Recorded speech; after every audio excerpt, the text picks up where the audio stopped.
They're witty, they're sometimes off the wall, and most importantly, they're like our friends, often the friends we've never actually met. I'm talking about morning radio personalities at our favorite radio stations.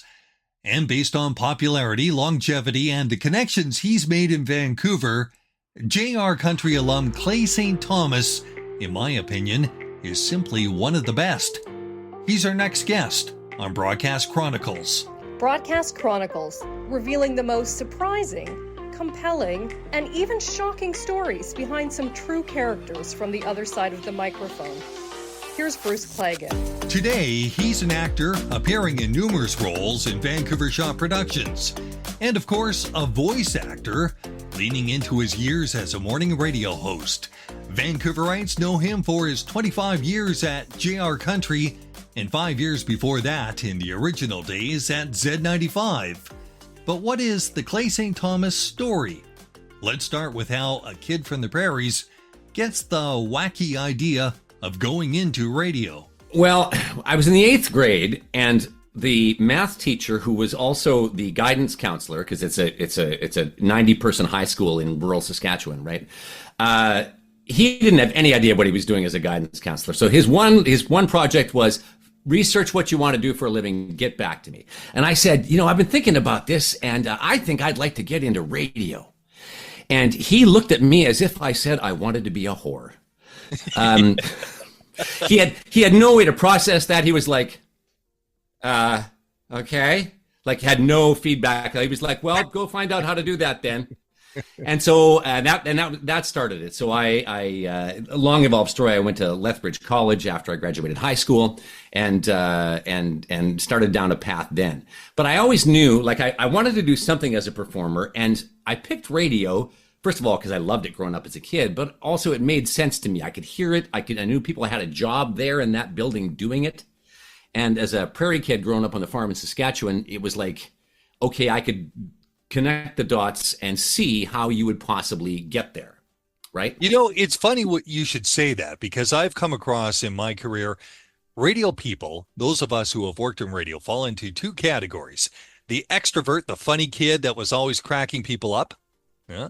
And the one that's really shy and kind of introverted and doesn't say anything until the microphone is on. Which one is Clay? No, I was class clown.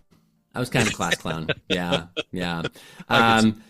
It wasn't any people there didn't know what to make of me, kind of, because I wasn't good at any of the things that young men were supposed to be good at the farm in Saskatchewan. I wasn't good with mechanics. I wasn't good athletically. I'm just horribly coordinated, but I wanted to play guitar, and I was the guy who directed the school drama productions, and I had this idea I was going to get into radio, and anyway, it was not what you were supposed to do in that place and time, but eventually I made it work when I found other people who were more my tribe, I guess.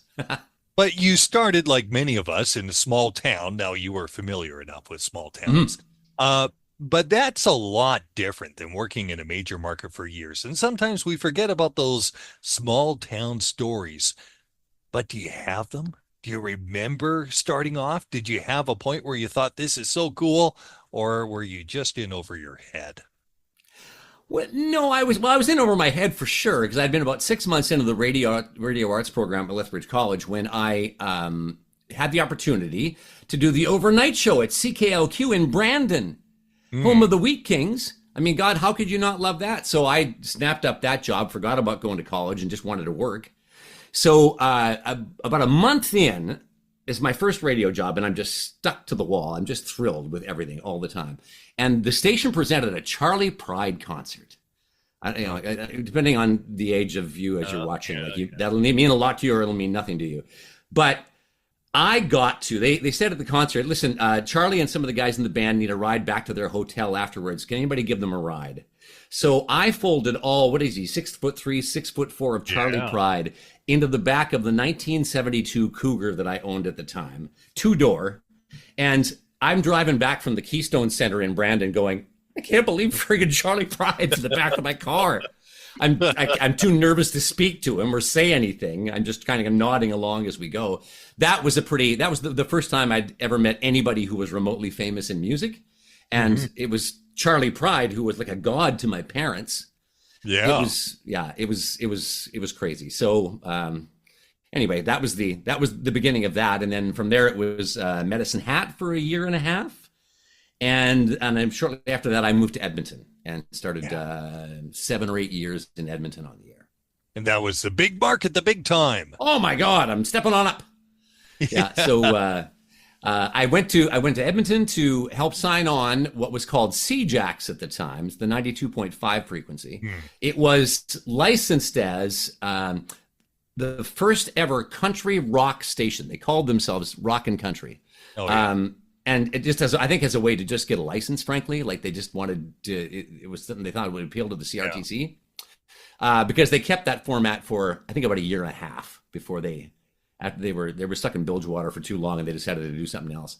So I worked there for a year and a half. I was doing overnights at first, and then I did the midday show, and I did a bunch of shifts there. And then I had the chance to go work at CKRA, or 96K Light, as it was known at the time. Yeah, which was absolutely. kind of the closest thing Edmonton had to top 40 on FM, really. Mm-hmm. I mean, they kind of bent the rules because you couldn't do top 40 on FM at that time. But I had the chance to go there, and at K-Light, I did everything, man. I started off doing evenings. When I was 23, they put me in mornings for almost a year, which was a huge mistake. Oh my God. 23 mornings in a market that size? That's great, though. Well, I guess it was, but it was not the smartest move for them or me, because I was just in way over my head. And after about a year, they went, you know what? We're going to take Len. Len Tucson was the program director, longtime Ched guy. And they switched Len and I. Len was doing afternoons. They put him in mornings, and I went into afternoons. And it was a way better fit for me. So at that point, I was doing like 4 nightclub gigs a week, emceeing promotions at nightclubs, and doing the afternoon show, which worked very well for, being out at bars until 2 o'clock in the morning and having to get up for a radio show. But I'm in my 20s, and I'm in Edmonton, and Edmonton's one of those cities where just by appearing on the radio, you become instantly locally famous. Oh, sure. In a way that it doesn't even happen in Vancouver that way, but Calgary, Edmonton, Winnipeg are all very much cities like that. You are a celebrity if you're on the radio. And I thought I was just flying high. I was, strutting my stuff, 23, 24, 25, and just kind of living the dream. And so I had a very good time there. I liked Edmonton. It takes a lot of jokes, but I loved my time in Edmonton. It's a great city. It's a great city. But Vancouver is too. And of course, that's where you really made the big time. No, you came out to Vancouver, and you became that big name in mornings in Vancouver. But you worked in different formats, like almost opposite formats. Yeah. So in between, I did work for a year and a half in Windsor. Okay. After I left Edmonton, I was so thrilled with the idea of competing in the Detroit market and seeing what that was like. Oh, right. All those visions of CKLW, the Big 8.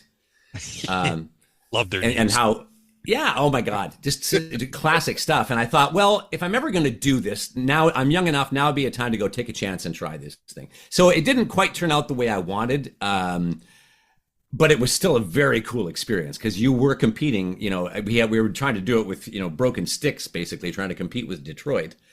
But it was a fascinating experience. And then about a year and a half in, I heard that the owners of 650 Sea Isle had gotten their FM license and were going to do a CHR, basically.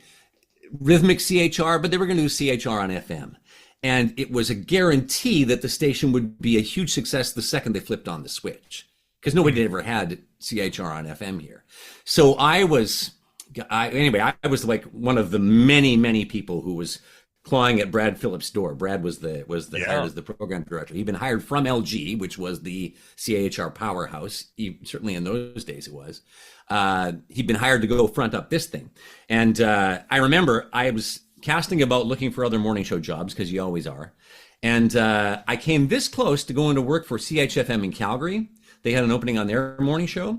Oh, right. And my old acquaintance, Jerry Siemens, who wound up being later the general manager and program director of JR in Vancouver. Jerry was the GM was he GM or PD? Anyway, he wanted to hire me to go to the morning show at CHFM in Calgary. And Windsor was not really for me, so I was looking to do something else. And at the same time, the job hunt with Zed was going on. And I eventually had to say to him, we had basically done everything but sign the contract. We'd agreed on terms, it was all good. And eventually I went, Jerry, I said, I hate to do this to you, but Brad Phillips tells me I'm on the short list for the morning show at Zed in Vancouver, and I got to let that play out. He said, well, when you do, can you let me know? He says, because the other 3 guys I've got on my short list here are all saying the same thing about Zed. I was like, okay, I feel you. So anyway, and then by a couple of weeks later, Brad had made the decision, and I started the path of helping. I was the crew. We all signed on Z95 in 1991. Right. I moved here to do that. And I did that show for going on 6 years. That was huge, though. When it came on air, I remember that was the talk of the town and got people really energized about radio. Again, a lot of younger people.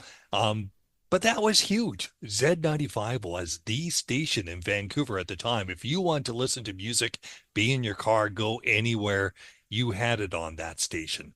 That must have been quite something for you. It was. It was, and because it was, we thought we did a good job too, but it was partly, again, because CHR had never been on, like Top 40 Radio had never been on FM in Vancouver. So, we had that as a rocket booster right from the get-go. And it did, out of the gate, it did okay. We had like a 7 share initially. So we weren't making, CFOX numbers or anything at that point. And over the first year and a half, it kind of meandered a bit. It got down to a 5 share, blah, blah, blah. And then we started getting our ducks in a row and getting things cooking. And from that point on, about a year and a half in, it just started going like this. I remember the huge party that the station held when we had a book that was a 12 share, which was certainly the best the station had ever done, and we'd finally beaten CFOX and we're the #1 FM station in that particular thing. So anyway, it was quite a time. It was quite a time, and admittedly, there was a lot of freedom there then. Brad was of the opinion that you hire good people and then reel them back only when you need to. Give them enough rope to let them go, and right. Only pull them back when absolutely necessary.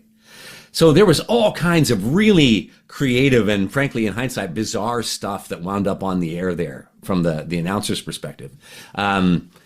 We used to do these elaborate, really high-concept pre-produced bits on the morning show that I still love, but I kind of can't believe that we got away with doing them because they were just...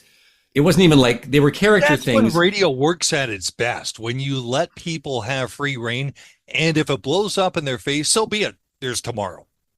Right. And that was Brad, to his credit, that was his idea. He was like, I brought all these, busting at the seams young folks in to try to do some stuff. I'm going to let them do stuff. Mm-hmm. And that was, I think, part of the excitement about it too, is because it was doing stuff that was just different. Sometimes good, sometimes just weird, but always different. and it was a great time. So I did that for 5 going on 6 years. Standard bought the station in 96, right. Going on 97. And a Monday, no, it was a Friday. Soon after that, 6 of us on air got let go on the same day, as these things go. When I came home that day after having been fired, which was my first, I'd never had that happen before. So that was a little like, that can happen? Oh my, people talk about it, but I didn't know. Oh my God. Actually, I kind of in hindsight, you could kind of see that it was coming, but whatever. And when I got home, there was a message on my machine. This tells you what year it was, because I had a blinking red light on my voicemail machine, my answering machine. And it was Jerry Siemens. And he said, Clay, I just heard, he says, I don't understand what they're doing over there. That makes no sense to me. Anyway, you'll be fine. You'll be fine. Anyway, within a couple of months, I was doing the morning show at JR. But that's a huge change for those who aren't familiar. You went from CHR, or a take on CHR, over to new country, country music. And boy, if you are thinking music, that's got to be about 180 degrees opposite. Yeah. How did you become a cowboy? How did you become a cowboy? Well, I grew up in Lancer. This was an hour northwest of Swift Current in southwest Saskatchewan. So, I mean, not only were my parents like hardcore country listeners, but we listened to everything growing up and made no distinction. I mean, at that time, CHAB, Moose Jaw, would play Tanya Tucker and Kenny Rogers and Charlie Daniels Band, because those were all kind of top 40 hits as well. But they would play that stuff alongside of Aerosmith and Casey and the Sunshine Band and all ELO and all the stuff that was big in pop music in the 70s. So I never made that distinction. My first two stations, three if you count the rock and country experiment, were country stations. So I had no problem with the music at all. I kind of grew up with it. I like about any given musical format, I like about 20% of that genre. Like what I call the good 20%, the stuff at the top. And as we all know, everything else is derivative of that 20% and kind of a pale imitation of it. So that's a great way of putting it. I love that. It's always that, no matter what the format is, right? So people say, oh, and people would say this all the time too, especially about JR, because Vancouver's a weird city for country. So people would talk to me about what I do for a living, and there would always be a point where they'd lean in and they'd go, so do you like country music? And they're waiting for the answer they're pretty sure is coming. You know, that's, it's just a thing I do to make a living. No, of course I don't. Nobody could like that stuff. What are you talking about? And I could honestly say, no, I love the music. I mean, I love my 20% music is anyway. one side of it, but I talked to Brad McDonald, who worked in sale, and you know him very well. Yeah. He talked about you in glowing terms. But one of the things that he reminded me of was the fact that JR had some great promotions. And some of them were really out of the box ways of thinking about things, like something to do with a Green Day. And he mentioned this. I knew he'd mentioned that one. Yeah. I'd love to hear your take on that, because he talks about that as being the wildest thing going. Did he talk about how I blew up in our face? No, Oh, man. Yeah, it was a good idea. It was a great idea. So, car dealer, it was that time Super Dave's in Maple Ridge, Chrysler dealer wanted to do a big promotion, and it was spring. So I was like, okay, an on-location thing, and for St. Patrick's Day, we'll do show us your big green thing, and whoever can bring in the biggest green thing is going to win a 1-year lease on a car. That was the prize. Yeah, 1-year lease on a car. Good prize. Yeah. And so we were like, oh, this will be fantastic, because again, no limitations on what it could be. What we hadn't considered was what the criteria was for big and how we were going to measure this. So was it a big green box? Was it a continuous thing? Because what happened was somebody came in with a combine. That's from the tip of the combine. It was a John Deere combine. From the tip of the combine down to the end of the spines on the ground that pick up the wheat was massive. But there was, I mean, among all the people that were there, and a lot of people came out with their green things, thinking they were going to ace this thing. There was huge fighting amongst them, and that, well, you can't take that, because that's not mine. Has more green in it than that does. And you didn't say it could be that size, or it was going to be, but measured from end to end, it was the biggest green thing. So at one point we were going to give the prize to somebody else, and the person with the combine started complaining, rightfully so. They had a point to be made, and we're in the middle of doing the show, and these super angry listeners are now complaining to us, complaining to the general manager of the car dealership, complaining to the general manager of the radio station. This thing is blowing up as we are trying to have our happy, fun, good time with our crazy contest on the air.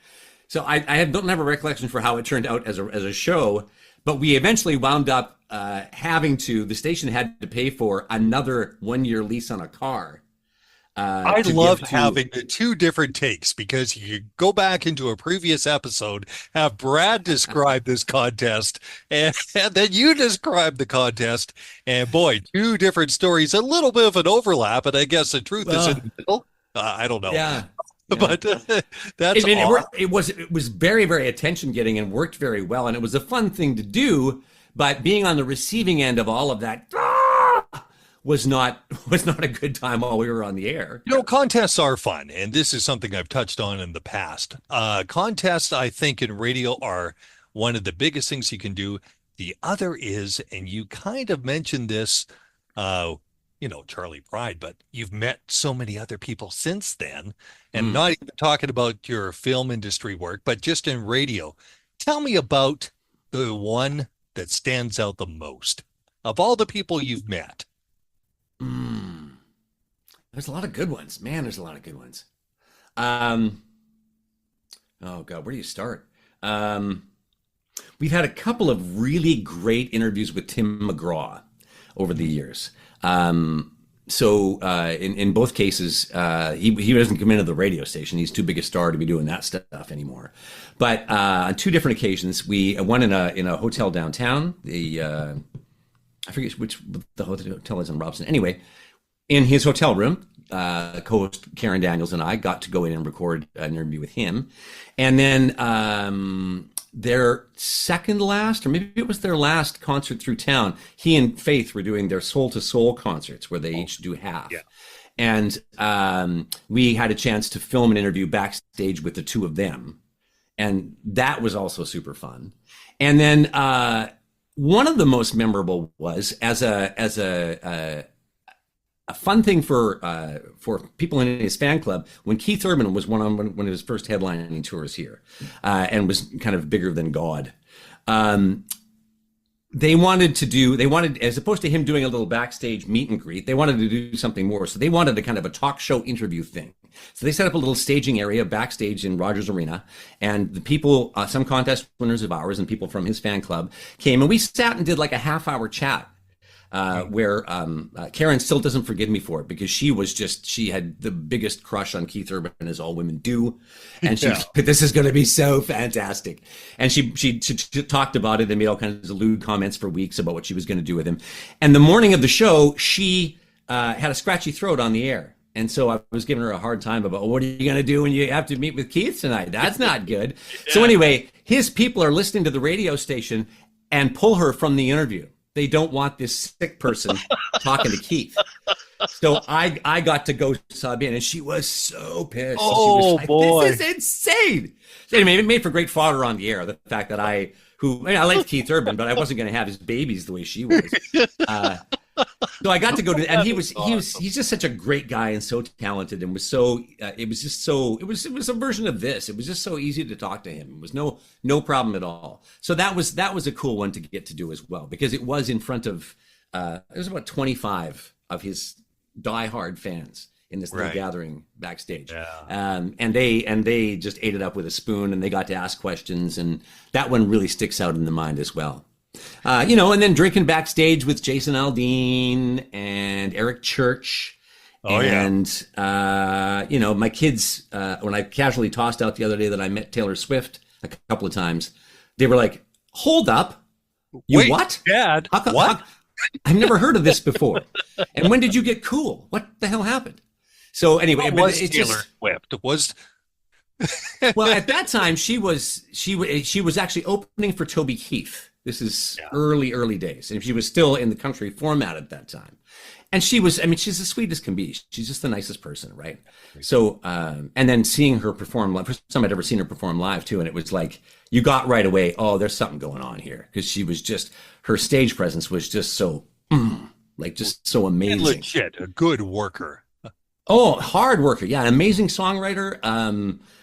And obviously her knowledge, her sensibilities about the music industry could not be more on point. That's how you wind up being the biggest recording artist in the world. So yeah, she gets all the flack that's commensurate with being that talented and that well known, but she deserves it. If anybody deserves it, she deserves it, because she's awesome.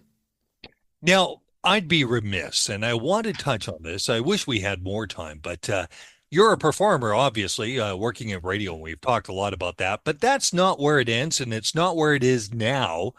Now you're doing more of the voiceover work. Radio's, I shouldn't say it's behind you, but you're doing the voiceover work. You're doing so much with that, and also continue to do a lot of acting. And being in Vancouver, you get a lot of these smaller roles, sometimes not so small roles. Tell me how that came about. Okay, so the short version of the story, because I know we are time crunched, is that after I got fired by, at the time, Standard Radio at Zed, I was like, okay, I will never be at the mercy of a radio company again, because I had kind of put my heart and soul into my time at that station. We all did. And that's great, but I was like, I will work for me from now on. So I will always have something going on aside from being on the air. And I started taking acting classes like the week I was let go. I went, this is where this is going to go. I'm gonna figure out how to do some of this stuff. So the short version of the story is that I'm no I'm no Brad Pitt or Anthony Hopkins or anything like that, because I book my usually 2 or 3 things a year, my little day player things, or maybe as much as 3 or 4 days on set, and I do 2 or 3 of those a year. I've actually had 4 this year, so I guess I've had a banner year, but just enough to keep it fun. So I've been doing that forever now. I have dozens of credits now. Yeah, you could look it up on Internet Movie Database, and I did, but I think I got an old page which had 30 credits at the time. I'm sure it's even more than Yeah, there's about 65, 70 on there now. And then along the way, I always did voiceover anyway, but along the way I was doing voiceover, and I still I continue to do that. That's my day job now, in this little padded cell over here. And I always thought that when the JR thing came to an end, because it was pretty clear about 15 years in that they probably weren't going to fire us. They seemed pretty happy to have us around, and they liked what was going on. So as long as things were on an even keel, we'd probably get to end of our own accord there, it felt like. 25 years. Yeah, so for me, it was 25 years, for Karen, 23. And yeah, they did. It got to a point where the general manager, Mark Patrick, and Karen and I had an understanding that when one of us feels like we're not enjoying this anymore, or it's not working anymore, we'll just go, it might be time. And then we'll figure out an exit plan. And that's kind of the way it did. Karen was the one who technically pulled the plug, but we knew for like a year and a half before we signed off that there was an end date coming. And 2 months before we were about to leave, we got the chance to go on the air and say, listen, this is coming up in a couple of months. And unlike so many stories in our industry where people just disappear and you never hear from them again, after 25 years there myself, 23 for her, we got a chance to do a 2-month-long goodbye. Which is awesome. What was coming up. It was so awesome to have that happen in Vancouver, but it's also almost unheard of in any market to have a 25 or 23-year run for Karen. But 25-year run, that's amazing. Yeah, it was relationships with the audience. Hey, what's in the future now, though? Well, this voiceover thing, I'm not sure at my advanced stage of life that starting my own small business was the smartest idea. My advanced stage of life. Well, yeah. I mean, everybody assumed when I left JR that I was going to retire. And I had to keep saying to people, I'm actually not retiring. Because they assume if you've been there for 25 years and kind of done everything you wanted to do there, surely to God, you're not going to keep doing stuff now. Yeah. But I just didn't feel done. I knew I couldn't make that work. And honestly, I mean, I was 60 when we left JR. Right. I was 60. I hadn't really planned on stopping to work then. So we were fine financially, but I kind of did want to keep working because I hadn't counted on a retirement plan that involved retiring at 60. Yeah. Hadn't been that smart. So I thought, no, we're going to do this. If I'm going to do it, I'm going to do it full bore. I'm going to treat it like I'm, just 20 years old and starting to do this. And I'm going to do as much as I can possibly do to make it as successful as possible. I kind of don't know. It's just the way I'm wired. I don't know how to do it any other way. Well, it's fantastic. And working for yourself, you're going to be a voice that's still heard for years. And you've got years left in you. You could do it into your 90s if you wanted to. Thanks so much. I do appreciate it. Thanks, Bruce. Such a great chance to talk to you. We know each other kind of peripherally, and this was such a great chance to actually chat. So I appreciate it. Wired for success and a voice we will surely continue to have with us for a long time to come. Broadcast Chronicles is written and hosted by Bruce Claggett. Music, Follow Your Heart via Upbeat. Graphic design, Creative Shovel. I'm Sarah McKenzie. Subscribe to Broadcast Chronicles wherever you download your favorite podcasts. This has been a BFC Communications production.